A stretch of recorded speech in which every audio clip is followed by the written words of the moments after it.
நேற்றைய செய்தி திரு அண்ணாமலை அவர்கள் பாரதிய ஜனதா கட்சியிலிருந்து விலகி அதற்கான ராஜினாமா கடிதம் ஏற்றுக்கொள்ளப்பட்டு அவர் வி லீடர்ஸ் என்கிற ஒரு இயக்கத்தை ஆரம்பித்ததாக செய்திகள் நேற்று பார்த்தேன். அதில் பல்வேறு பாரதிய ஜனதா கட்சியினுடைய ஒன்றிரண்டு பொறுப்பாளர்கள் போயிருக்கிறது. அப்புறம் நிறைய அடிமட்டத்தில் உள்ள பொறுப்பாளர்கள் போயிருக்கிறார்கள். ஆனால் அவர்கள் அவர்களை ஒரு மூளை செலவை செய்து, அதாவது பாரத பிரதமர் நரேந்திர மோடியுடைய ஆசையோடு தான் நாங்கள் ஆரம்பிக்கிறோம் என்றும் அதே நேரத்தில் இது ஒரு இயக்கம் என்று சொல்லியிருக்கிறார்கள்.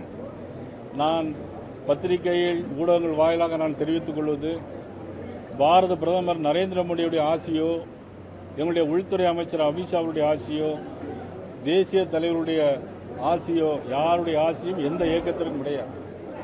பாரதிய ஜனதா கட்சி தேசம், இந்த நாடு என்கின்ற சித்தாந்தத்தின் அடிப்படையில் தான் இன்றைக்கு இயங்கி கொண்டிருக்கிறது.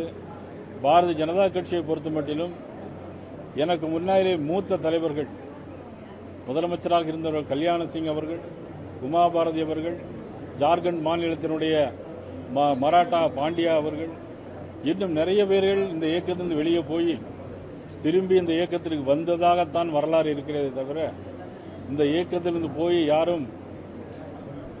யாரும் செயல்பட்டு அவர்கள் இருந்ததாக எங்களுக்கு இதுவரையிலும் தெரியாது.